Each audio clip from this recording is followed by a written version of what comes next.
everybody. We are live. Yay. So tonight we have an awesome event for you. We have got our writing duo, Kit Rocha, in the house. Yay! Yay! And Donna are the two writing duo, and they're going to be in conversation with Jacqueline Carey tonight. I'm going to let you listen to them tell a little bit more about them. But I don't know if I should call you guys Kit Rocha or if I should call you Bree and Donna when I'm talking to you because it's two of you. But they are the New York Times and USA Today bestselling co-writing team. They've written dozens of paranormal and dystopian romance novels, novellas, and stories, as well as Moira Rogers. And this latest novel, Deal with the Devil, is the first in the Mercenary Librarians series. And then some of you too are also familiar with Jacqueline Carey. We've had her in before as well, Cashel's Nut, and many other amazing books. So I will let you guys take it away. You guys are in for such a treat tonight. And also, very importantly, if you have questions, make sure to comment them down below because our authors will be answering them.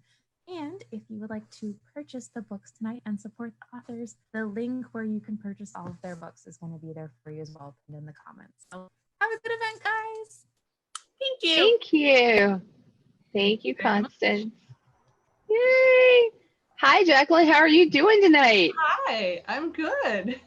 Good. Awesome. To virtually hang out with you guys. Ditto. Congratulations on the release. Thank you so much. Yes. It's been a bit of a wild ride. What's the actual release date? Yesterday. Okay. Yeah. Yesterday. So really, we're in the fun part. You are just cresting the roller coaster. Yep. Right in the thick of stuff. Yeah. And the release date on this one got bumped a couple times too. So it's like every time it kept getting closer, it had to move out a little farther because of something. So we've been running for this for like months and months, and we're here. Clearing those hurdles. Yep. Yeah. Well, you made it. We made it! Woo! Why are we not drinking? Hi. My dog is like very concerned about me going, why are you like cheering? Yes, baby, I see you. Hi. You have one of those dogs that shows like the furrowed brow concern.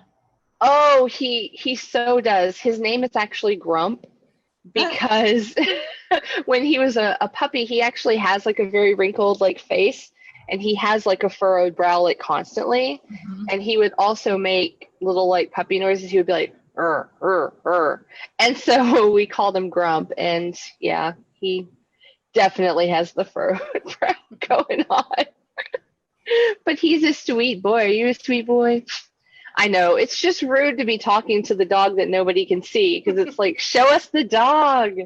But I can't pick him up because he's like 100 pounds. So. Yeah. Oh, ow. I stopped petting him. He got upset. Okay, so who wants to kick off a actual literary question?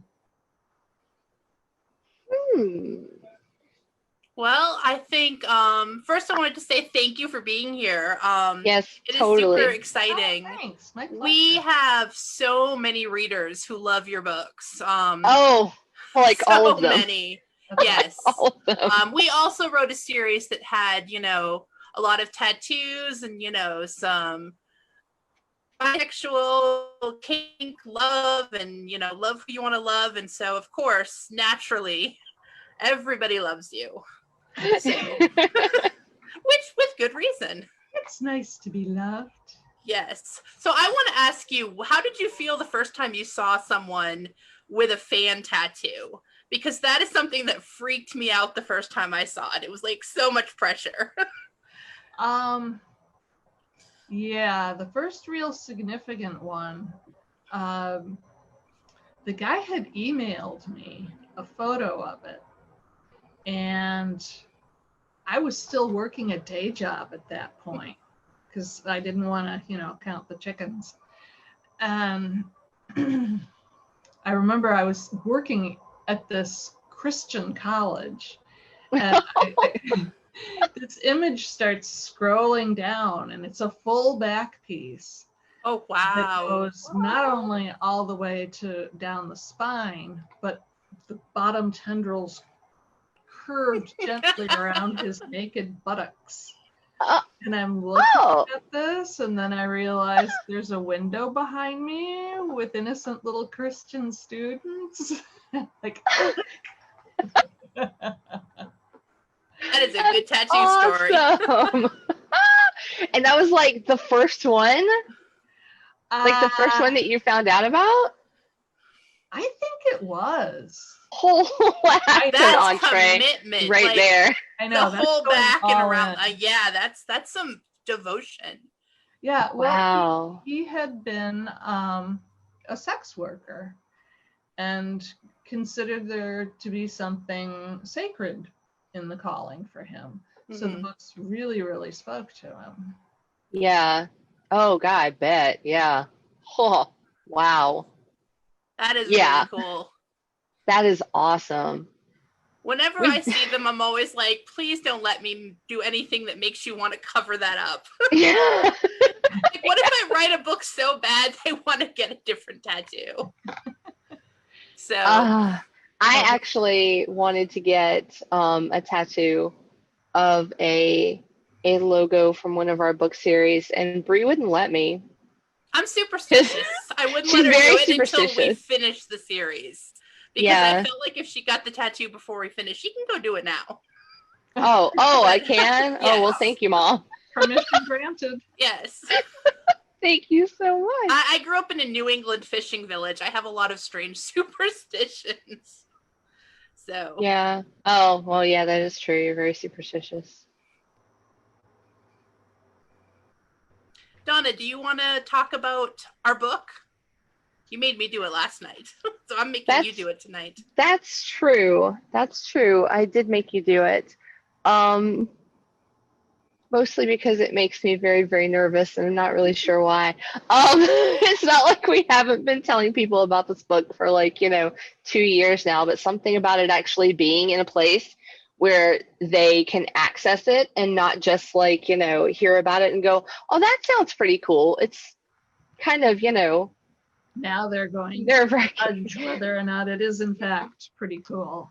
Right, yes. right. Pretty cool.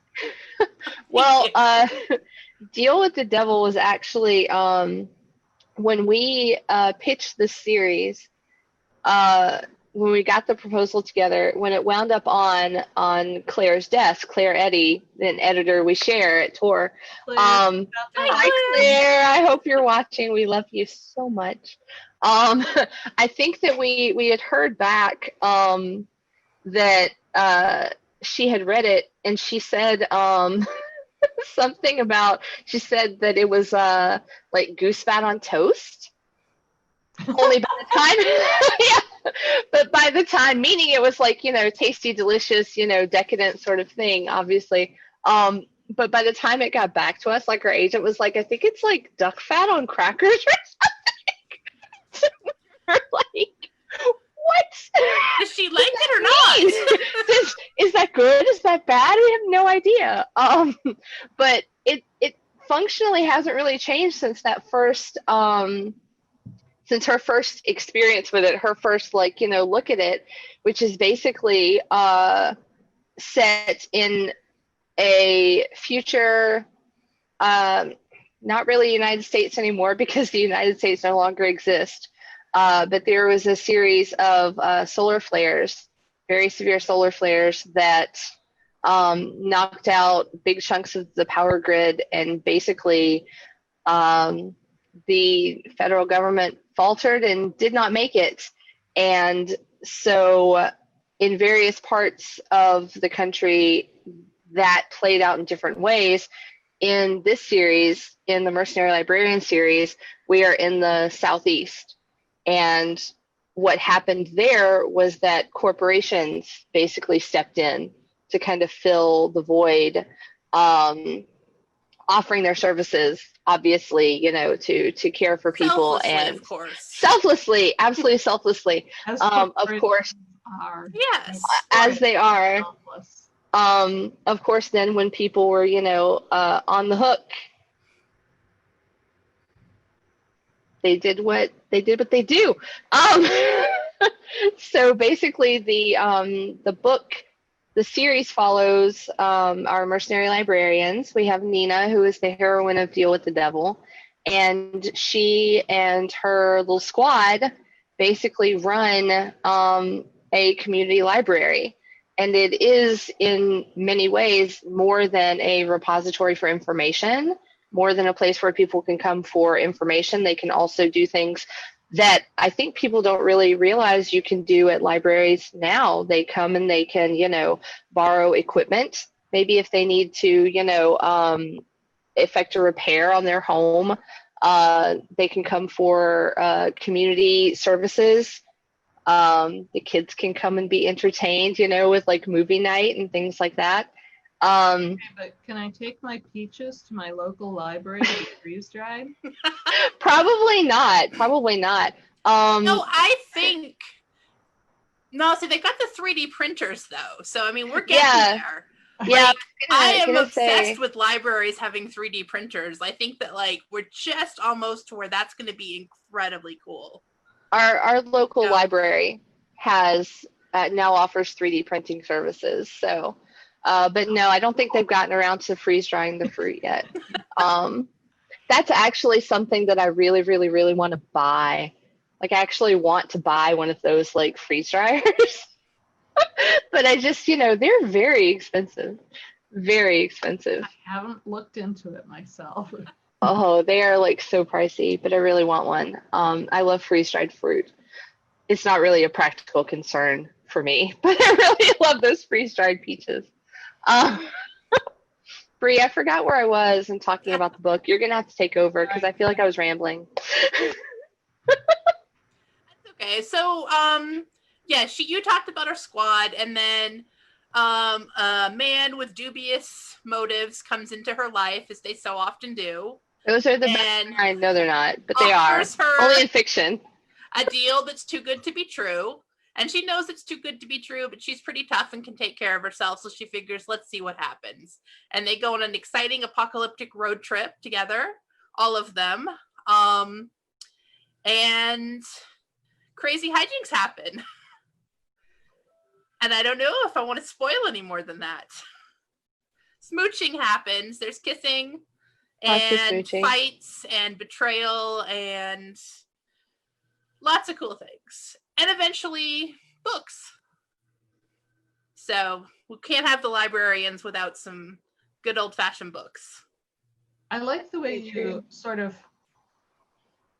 parceled out the enhancements to the different individuals, which mesh with their personalities. Was that something you sat down and kind of planned out, or? I think it was more a matter of, it wasn't so much that we were who's the right person to give this particular enhancement to, or this one. It was more how would these enhancements affect their personalities? How would they change who they are fundamentally as people? And how would they not change it?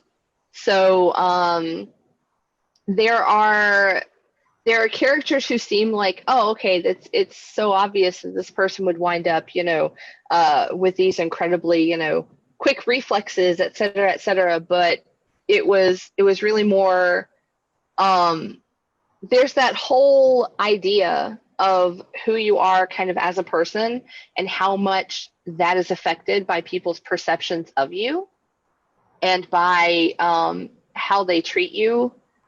And I think that there is more than a little bit of that involved, especially with the guys, with Knox's men in his little squad. There's a lot of that. Yeah, I mean, it was fun. It's fun trying to think of if you were a medical corp. I mean, okay, I'm going to say some definitions of fun. If you were a medical corporation with no rules, restrictions, or regulations and could try to make people do anything, what enhancements? Because not everything would make sense. I mean, there's some things, why would you want people to do that? But, so we thought, What if you could be super smart, super strong? You know, those are the normal ones. But, you know, what if you could remember everything? And what effect would that have on you, remembering everything? I mean, how does that change you or hurt you? Because, you know, I don't know if I would want to remember everything. Like 2020 would be a lot if you could not forget a single thing you heard. The human brain is not made to do that. Right. We are literally not built to remember every single thing we see or hear, and there are consequences to that. Scientifically, like we didn't make those up. They exist, and what we really like try to do with a lot of the science and a lot of the medical developments in our book, because it is not a far future setting, it's, you know, a near future setting. We try to basically take things that are possible now or conceptually possible now and try and extrapolate like where that would go. Where would we take this? Where are we potentially going to take this? The fact that it's a dystopian series, probably not a thrilling thought, but, you know, the entire purpose of exploring, you know, like a near future dystopia is hopefully that we can recognize and figure out the things that need to not happen as much as the things that do need to happen. So, but it's very, very exciting, I think, to do. This is a thing that you are really familiar with, Jacqueline. You mentioned your big fan who got like the full back tattoo had been like a sex worker. One thing that I think sometimes people are not super familiar with is the crossroads, the juncture of like sex in science fiction, sex and fantasy. You know, like how I think a lot of people tend to think of like a science fiction book, you know, you're going to have a dystopia. Well, that can't be sexy. Like, you know, where does that come from? But I think that writing about sex and writing about, you know, very like highly actiony things, very similar. Like for me, they're incredibly similar because both of those things, you know, like how people have sex and how they fight, to me, are maybe the two biggest things that are informed by who they are, by their personalities. Because no two people are going to have sex the same way, and no two people are going to fight the same way. That's interesting. I think it says a lot about your world, like how people come together and how they engage in conflict. Like who's allowed to come together and be together, and who's allowed to love each other, and whose happiness we value, and how conflict is, you know, managed or mitigated or not mitigated. Yeah. So, yeah. So we talked Super about interesting. touching on fight choreography. Yeah. How do you go about, for me, I will say there are times when I have to say to my partner, Julie, I'm like, don't look. Because I am literally having to walk through a sequence to make sure the physics all make sense. Absolutely. It's that can be really rough, like especially if you're writing, you know, like people who are obviously like way more skilled than you at fighting and, you know, maybe, you know, handling blades or other instruments. It's hard to do that. But yeah, I mean, sometimes you have to start like base level, like, is this even physically possible? Right. Like for a person to do, like, is it even possible? And then you have to convey it with words without it just being, and then he put his hand there and then they put their foot there and then it's really hard to artistically express where people's body parts are going in rapid succession. Again, same thing with writing sex scenes. Grab them both. Yeah, they are so tell somebody similar. don't look. Yeah, don't look. I'm So- having to see if you sit this way on a chair. Do your feet even touch the floor? You know, like, don't look. Same deal. Yeah. I think they're so similar for me, because that is one of those things you can have, like, even breaking a fight scene down into, like, how do I effectively convey this is like end game stuff. You know, like, first you have to start way back and, like, not every character is going to get into a fight, right? I mean, like, you know, there's a secondary character in Deal with the Devil, Rafe. He's going to try and charm his way out of one so that, you know, he doesn't have to have a fight in the first place. Likewise, Danny, another character, one of Nina's friends, she's not going to get caught in the first place. And if she does, then that fight's going to end very soon because she's going to murder someone. So, you know, I mean, they're all different. And of course, you know, there are parts in the book where it's actually a big deal that Nina believes in fair fights. That, like, she absolutely 100%, no question, will always go for the fair fight. And that's not necessarily to her advantage. Right. But it's who she is. It's how she approaches it. If she gets into a fight, she's going to try and de-escalate the situation. But then, well, you know, if they're going to have that fight, it's going to be above board. Not every character feels that way. And so you have to kind of, it's an entire microcosm of world building before you even get to the words happening with a fight scene, because you have to figure out, are they going to fight? How are they going to fight? Are they armed? Yes, of course they're armed. Well, what are they going to use? You know, all of those things have to happen. And then you're like, okay, now we can get to the actual, like, dance of it all, the staging, you know. So it's, a lot of people really hate writing fight scenes. Right. I kind of love them. It shows. Yeah, I'm very excited about them. I love them because it is a dance.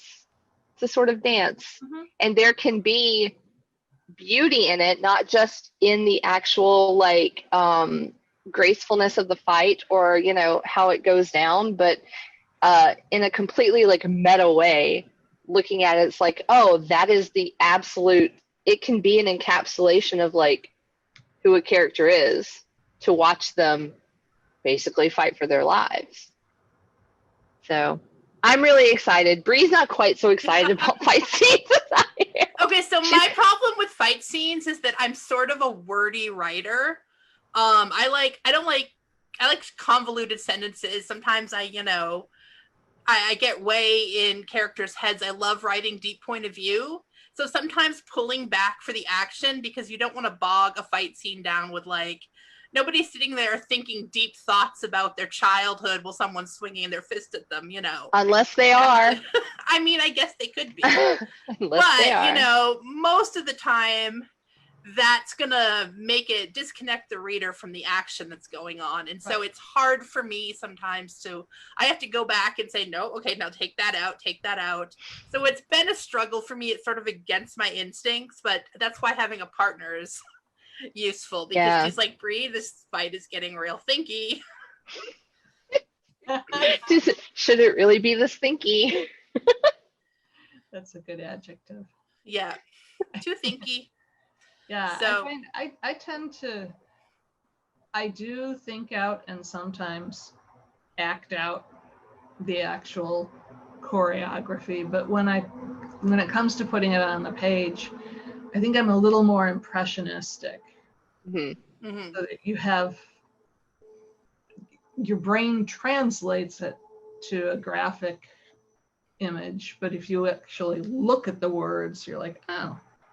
And I've found people who've gone back and read the Kushiel's legacy books have said, I remember this being a lot more graphic. I mean, don't get me wrong, it's hot, look. Except when it's not. I think that okay, we're both saying I think. No, well, you I think think that when you really like my experience with people thinking something's hot, it's a lot of it can be emotion over graphic. If you are making them connect with that, right, you know, that is worth 1,000, you know, random body part words. Yeah.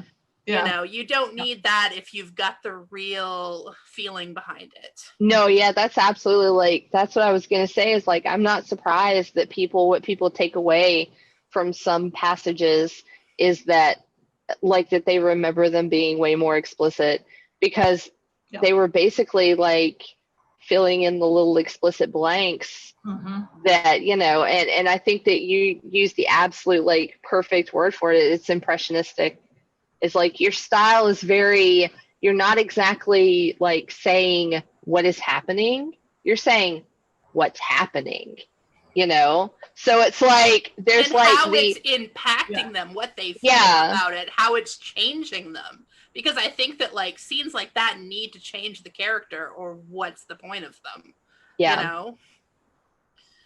And so that's, you know, they are. Okay, I said I wasn't going to say this, but I'm going to admit the first time I read your book. Oh, God. Somebody lent it to me when I was going to have surgery. And so it was my recovery from surgery book, and I was a little goofy on morphine. And so I read it, and it was like mind-blowing, amazing. And then I had to go back and read it when I wasn't a little goofy on morphine. She was so high. But I was like, wow, this is amazing. What's happening? Well, so I don't know if anyone's ever told you that, but I mean, it wasn't recreational, you guys. I was like in recovery. No, that's a new one.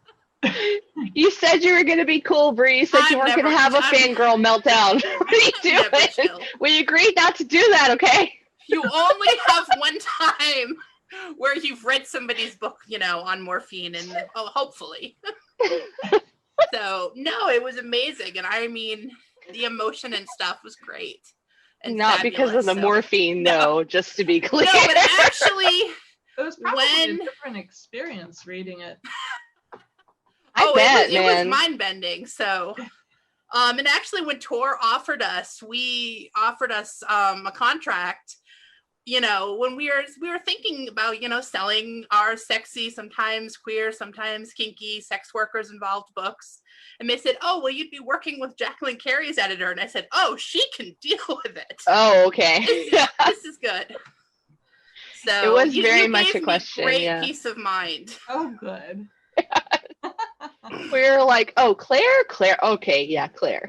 Claire can handle it. So yeah. Yeah, she's a very good editor.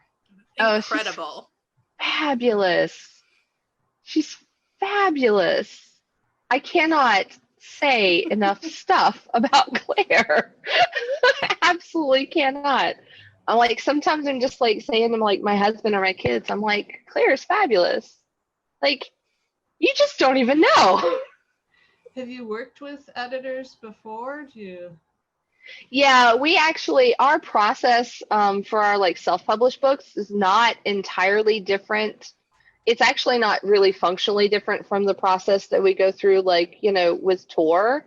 The only difference is that there is a bit of a difference between like a freelance editor that you're paying, that you could choose at any point to stop paying, and, you know, an editor that you're working with because they believe in your project and wanted to take it on, you know. And I'm not saying that freelance editors are like subpar or anything, but there's a different dynamic.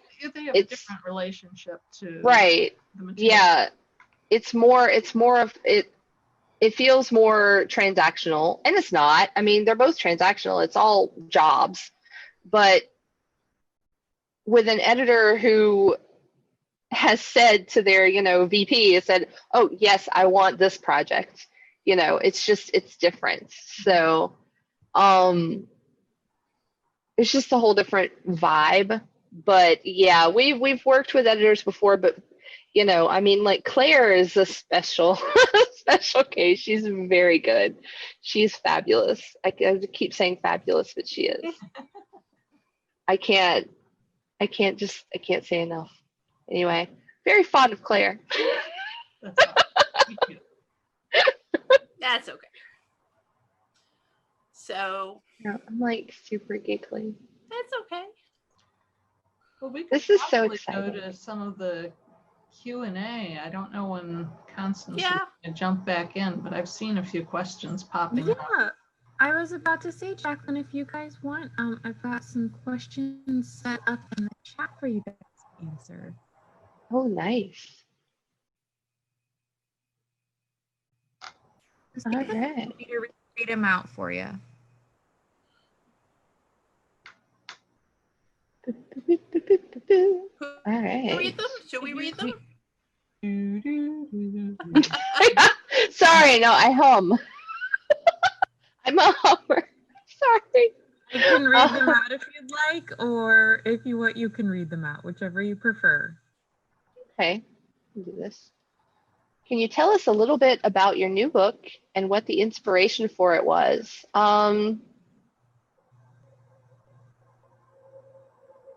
Honestly, the inspiration for the world building, the actual like setting for Deal with the Devil, we actually started writing this universe back in like 2012, summer of 2012. There was a huge coronal mass ejection, a huge solar flare that summer that narrowly missed Earth. And the news came out that summer, and NASA and several other agencies basically spent the next 3 or 4 months putting together projections, what the impact would have been if we had actually been in the path of this like huge CME. And it was the reports.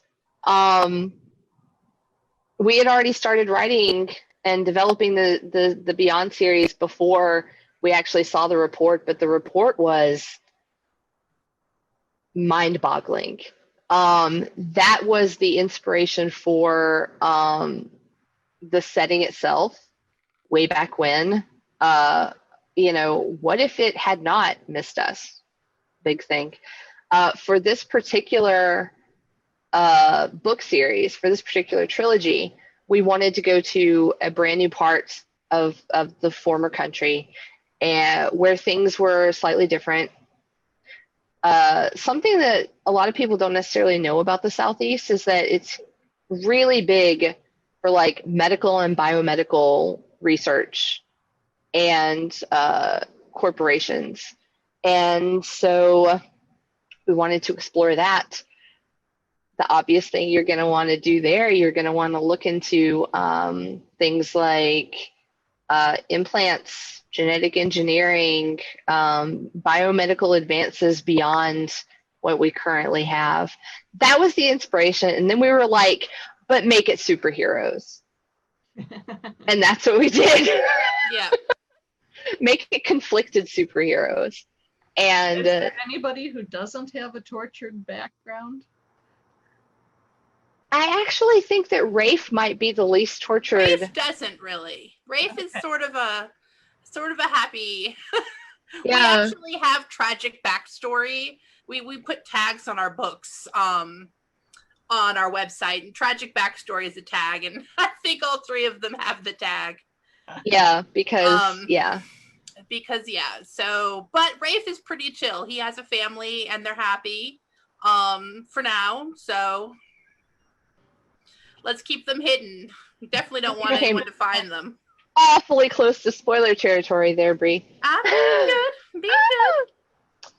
What's your writing process like, since there are two of you? Do you go back and forth chapter by chapter, or we go back and forth line by line pretty much? Like sometimes one of us will write a scene. That's rare. Usually one of us will write a paragraph or two or three or four, and sometimes it's even just one line or one word. We And have then we characters. toss it. Yeah. And we back and talked forth. about this a lot before, but we split up our characters. So like I wrote Knox and Donna wrote Nina. So we really get in Google Docs together and write around each other. Like we're just going back and forth. I control all of his backstory, his motivations. Donna does not get to overrule me on anything. Nope. She has final veto power. Yeah. So it is an unusual co-writing situation, I think, but it works for us, and we've been doing it so long now. It's just sort of natural. This is actually one I want to ask Jacqueline. How do you come up with your characters' names? I have a bunch of different resources for the Terre books. Obviously, a lot of them are French, just straight up. But then there are also, I have a dictionary of angels, including fallen ones. So I pull some names out of there to put them in the mix to reflect the, the overall mythos. Sometimes I'll just think of a character's primary characteristic and look up that word, if it's stone in whatever. I love riffing on. Behind the Name has got a section where they literally just have like, they aggregate like names from all different like languages and cultures, and it's like these are ones that are like elfin meanings, and these are like starry associations and things. So those are really cool. Yeah, I love names that mean something. I mean, I'm a sucker for the names that have the secret character. Yeah. Well, one that few people have ever caught is the echo of Drustan and Isandra to Tristan and Isolde. Oh, that's tricky. You know what? It wasn't exactly meant to evoke that specifically, but those are the kind of things that amuse me a little bit. I love that. The layers of things that are sort of kind of, meta and that people will never necessarily even know or will make it to the page, but have meaning. I think that that's helpful, just like as a personal tool for me, because, the more layers of meaning that I put into something, the more impactful it is just on like my writing and my storytelling, even if people never know, how much. And there's like, big writer jokes about spending, like 3 hours researching one little throwaway line. It's like, spend 3 hours researching something that doesn't even make it in there. But you know what? That doesn't mean that it's not, in there in other ways. So yeah, that's very cool though. It's very cool. Our names are pretty much like, we try to do things that mean stuff, but I mean, for the most part, they're not very like, fantastical. So for the most part, it's just, what do we like? What sounds good? Those two names, we don't want to put those together. And then there's the times when some characters choose their own names in our series because, they never had names. And so or they're trying to escape the association of their given names, right. Or, and we're sort of, that's a bad thing of me. I really have a weakness for the character, chooses a name of meaning for themselves or gives themselves a nickname, the layers of names, or they have a secret name that they never tell anyone until that special person. I like that one. Yeah. I like that one because it just I love the impact that it has like on me as a reader. Just because it makes me have all of these associations of like, the folkloric fantastical beings, who the true power over them is like, knowing and speaking their names. And it's just like so much fun. It's so much fun. Okay. Yeah, the question. I skipped one. Sorry. Can you tell us what's next in your series? We're writing book 2 right now. Yeah. The first book is about Nina, and the second book is about her best friend Maya, the one who has the perfect memory. So I'm getting to do a lot of stuff right now, working with, with brains and how they work and how they retain things and what the implications of that are on you. And, I have an ADHD brain, which is a little bit like having a superpower half the time and having no ability to do anything the rest. So I sort of relate to some of that. My brain is like 1000% or 2%. That's all I've got. That's hard. It is weird.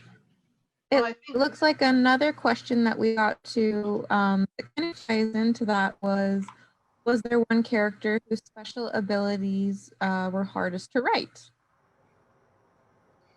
I think I am actually, I'm definitely working hard with Maya and her memory, because that's something that has to, the way you perceive things and remember, it has to impact so much about you. But also sometimes I have problems writing just like the super strength and the super speed, because I have to remember, all these things that would not be possible for me.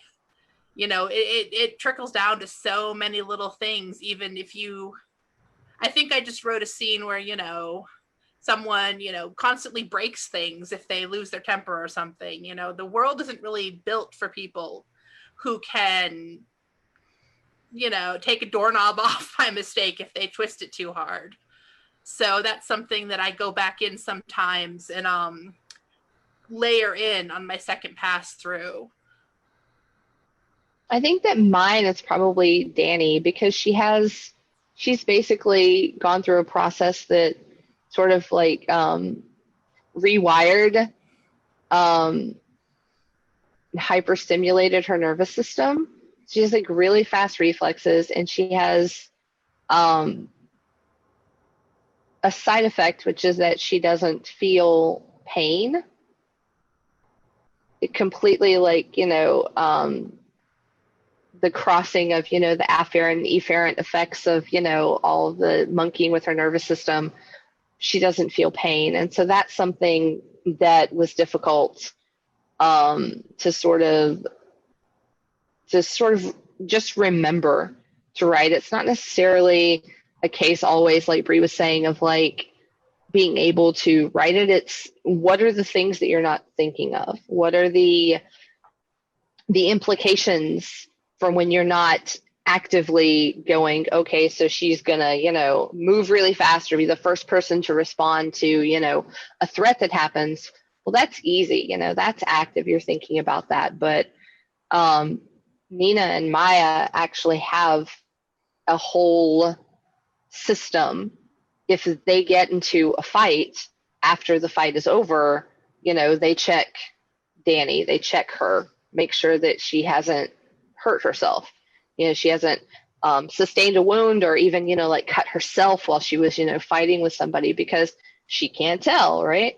So it's just little things like that, remembering that this is not just something that affects how well they fight.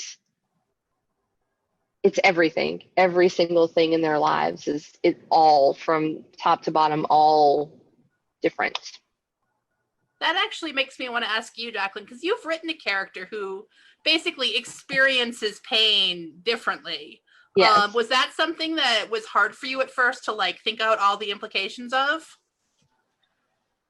The entire idea of the character of Phaedra was pretty terrifying. But it was one of those things where from the very first spark of inspiration, she was who she was. And I had to think about whether or not there was merit in writing essentially a divinely touched masochist. Mm-hmm. And the more I thought about it, the more I thought it would be a really interesting way to take the tropes of female victimhood that surface a lot in epic fantasy in particular, and kind of turn them on its head and portray a completely different kind of strength. Mm-hmm. Then I was terrified as to whether or not I was up to that challenge.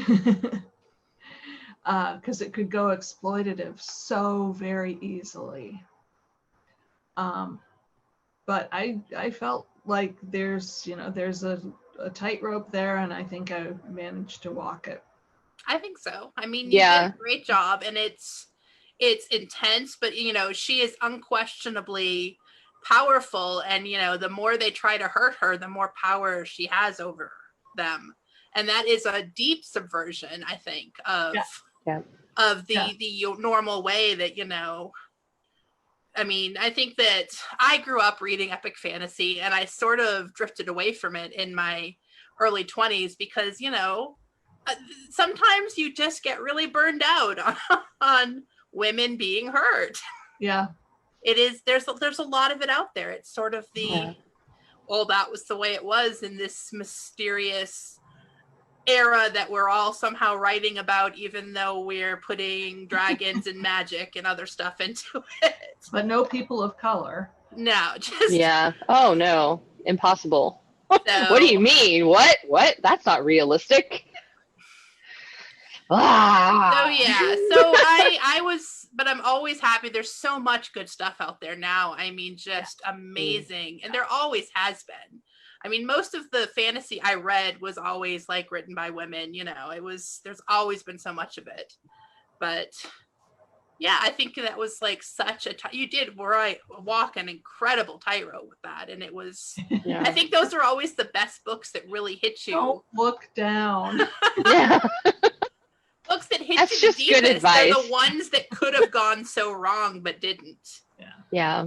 I think those resonate with people. Oh no, Bree. What? This is a tough question. What was the hardest scene to write, and which one brought you the most joy? I'm gonna just answer for this book. I think the hardest scene, I really had to go deep with this hero. He is in a situation, and this isn't a spoiler because it's in a lot of the blurbs, and he's in a situation where he is engaging with Nina, and his job is to betray her. And he is not being honest with her from the start. Speaking of tightropes that you don't want to look down from, I have some strong opinions about consent, informed consent, don't be a manipulative, awful person.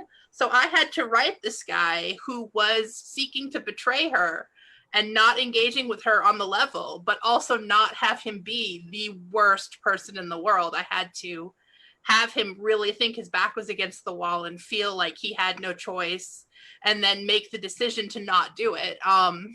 Or, whatever he did, hopefully. I mean, we write stuff that ends happily. So generally speaking, it's not a super spoiler there, but yeah, Knox was hard. He was in a dark place. Yeah, there's a line, and you have to be careful not to cross it, because if you do, you can't come back from that to having, people have a functional relationship. And I think the reason that we could walk this line is that Nina can handle him. Yeah. Nina has no trouble. She also, she was aware that she was being lied to. Yeah. I mean, there is so much power in sometimes just awareness. And competence. Knox spends a lot of the book, at least initially, thinking that Nina is so nice because she doesn't understand what's going on. That she doesn't understand that the world is a horrible place, and it was important for him as a character and him as a person to come to the realization that, Nina's not nice and good because she's oblivious. Like, that's just who she wants to be. She knows that things suck, and she knows that the world is horrible, and she knows that, there are so many people who would just as soon, hurt her and her friends as, look at them, but that she's not going to let that change who she is fundamentally as a person. And, that's a big deal. That's a big deal, because so much of how people tend to think of our behavior being dictated is like reactionary. It's so much like cynicism is just so beloved by so many people these days, it seems, like that it's like, if you have just sincere, honest joy about anything, it's because you haven't, seen that the other shoe's about to drop or something yet. So it was actually, I would say that everything around like Nina still being able to find joy in the world, every scene that dealt with that was like the scene that brought me the most joy, because it was like a reminder for me every single time we wrote something where she was like, well, these guys are going to try to kill us, but should be fun, I guess. Like, let's give it a shot anyway, that she was not going to let that stuff get her down, so that every time we did that, it was just fun. Not only because writing it was fun, but also watching Knox go, what? It was fun. Yeah, basic human decency was a radical trait to him, essentially. Yeah. He had pretty much like not experienced it probably in, several decades at least. So for his me, employer Joy is certainly always didn't, watching Nina and her BFFs, writing the Girl Squad. I love writing them. I mean, they've got such a fun relationship. So that's my big joy. Yes. And speaking of that, if you were in a fight, which one of your characters would you fight like? I'm Maya. I'm going to stab you with a fork. I'm not going to have a gun or a knife. You're just going to get near me. I'm going to freak out, stab you with a fork. You, Jacqueline. Who would I fight like? Yeah, I'm interested. I want to know.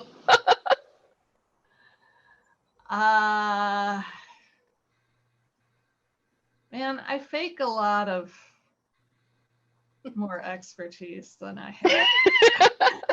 That's for sure. That is also valid. That's why I'm stabbing him with a fork. Yeah. I watch so many YouTube videos for choreography and for like people fighting, and then I'm just nearest utensil, go. I think the most fun fighter I've written is actually Bao from the Namas trilogy. Mm-hmm. He's got kind of a wild style and a very long staff, so you know what? There's enough. Maybe I can do it. There's benefits to not letting them get within arm's reach, I think. Yeah. There's absolutely. I don't know who I would fight most like. I know who I wouldn't fight most like, and that's Nina, because I don't actually believe in like fair fights. I mean, like, I'm not going to get in a fight, but if somebody starts a fight with me, or if I wind up in a fight, like, I'm going for like the quickest, dirtiest option. So, I mean, I'd probably be like I don't know. No, Danny likes to play with her food. So I think that, I don't know. I mean, not my character, but I think maybe Maya as well, because I'm just reaching for the nearest thing that I can find and just using it however I need to. So I'm not a fighter. I don't have skills. No. Bree and I both have some very extremely limited, like 20 years old in a, Kempo class, like limited experience with fighting. And yeah, no, beyond that, whatever gets the job done. That's all. Well, I think you have inspired us to all look at our cutlery a little bit differently tonight. And I hate to have to do this, but we are the time for the end of the event. But I Oh do my have, gosh. I know it's already been an hour. Isn't that crazy? We're having Oh. fun.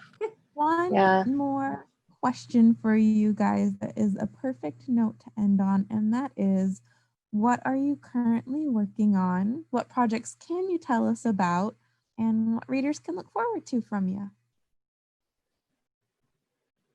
Well, Jacqueline, why don't you go first? Yeah. This is the answer I want.